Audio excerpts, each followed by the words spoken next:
Episode 2 of She-Hulk Attorney at Law is now available on Disney+.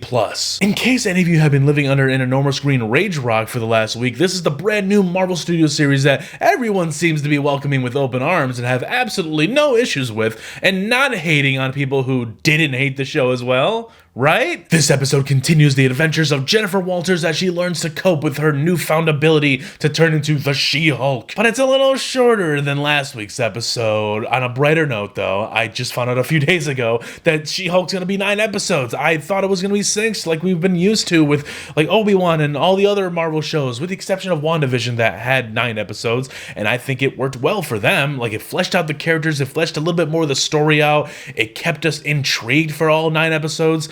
I hope that She-Hulk can do the same. So grab a drink, munch on a snack, and put on your spandex because we're about to talk spoilers for She-Hulk episode 2. Stay tuned.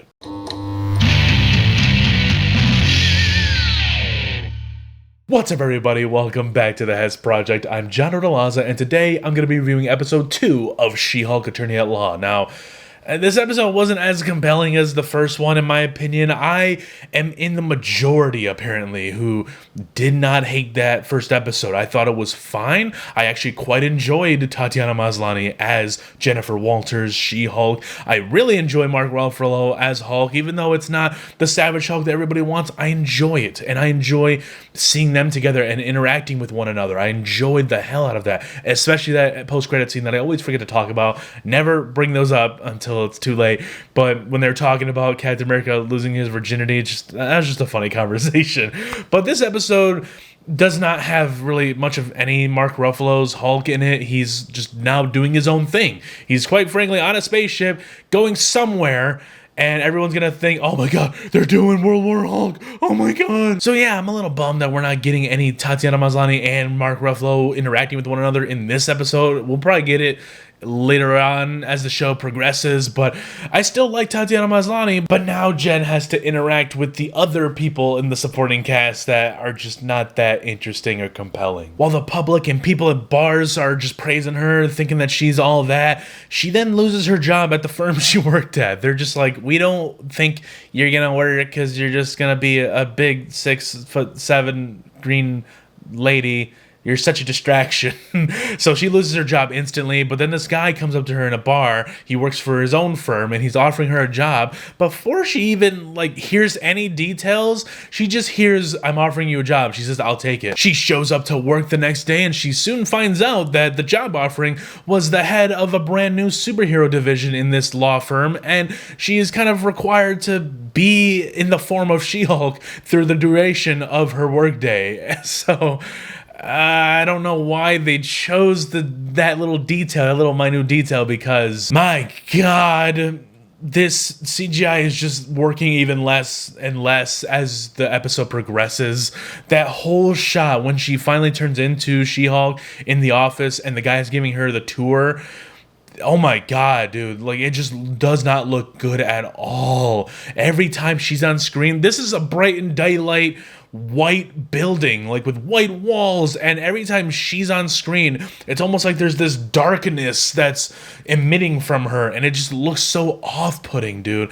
It just, I don't know, this screams CW to me. Some of these shots are borderline crap that you would see off of the CW, and I'm just being as honest as I can be. There were shots in that first episode where I thought She-Hulk looked amazing, and other shots, not so much. This whole shot of her walking through this office looked terrible. Absolutely unacceptably terrible. She then gets assigned a case to defend Emil Blonsky. Is that his name? I don't know what his first name is, but Blonsky, Abomination from The Incredible Hulk. He is now in this show. He's in prison, and she's been tasked to defend him, I guess. So she was really hesitant about that because she knows that this dude attacked freaking Harlem and hurt Bruce, was out to kill him at a certain point. And so he was like, yo, if you don't take this job, you're fired. So she has to go and meet the dude. She meets Blonsky. He's inside this cell just chilling. He's very calm. It's been years since we've seen this actor in this role, and it was really cool to see him back in there. He's obviously not the most badass guy like he was back then because, well, he's been in prison. What do you expect? Which I'm a little fuzzy about the timeline, because that ending to this episode was so abrupt. It made me think that the events of Shang-Chi already happened, because we saw Abomination competing in that tournament in Shang-Chi. So I'm just a little fuzzy. Like, did that happen in between her meeting him and then the last scene? I don't know. How the hell did he get there so fast? But I don't know. Magic. Wong was there. Maybe Wong teleported him. Why would Wong do that? Why would Wong break that dude out just to beat him? Let me know down below if you understand Marvel's crazy ass timeline. But going back into the episode, there's just not much here that I really liked, honestly. There was a phone conversation with Bruce and Jen. I really liked that. They made a joke about him saying, look, it's been a long time since I've seen Blonsky. I'm literally a different person now. Of course, he was talking about him being Smart Hulk, but it was like a meta joke about him not being Edward Norton. I thought that was funny. Other than that, this episode was just pretty bland. There was just nothing for me to just feed off of. This was just kind of standard. It felt almost like a procedural television series, like freaking Law and Order at times. It just felt kind of boring and uninspired with the humor. I think Tatiana Maslany, I think she's still very good in the role, but I don't know. She's not bouncing off of the supporting cast very well, because they're not interesting. The show's not giving me enough to care about them. She meets her family, we get introduced to them, but they're just like, they feel like outsiders. They feel like strangers. They don't even feel like her family. I'm not shy to say that this was a weak episode, not as good or even on par with the first episode. I just thought there was a lot of charm to be had with that, especially when you had those interactions with Bruce and Jen. Now you had like one scene of it in this episode, and she's now on her own, which I like. We're gonna get more and more of her in this law division, the superhero division of the law firm. We're gonna get more of that. That's probably when we're gonna meet Matt Murdock's Daredevil, with Charlie Cox coming back as the role. I'm excited as all hell for that, dude. You have no idea. And I would like to see what they're gonna do with Abomination. Like, maybe they did escape, and maybe they're gonna do more with him in this series. I would hate to have 9 episodes of She-Hulk that just feel incoherent and sloppily put together. This one just felt bland to me. There was no juice. Give me some more juice. I really liked the scene with her and Blonsky. That was really interesting. And his take on his role now in the world, how he was this decorated soldier back then, and they were hunting down Bruce, who was a wanted fugitive. Now he's a highly praised Avenger who is loved by thousands and millions across the world.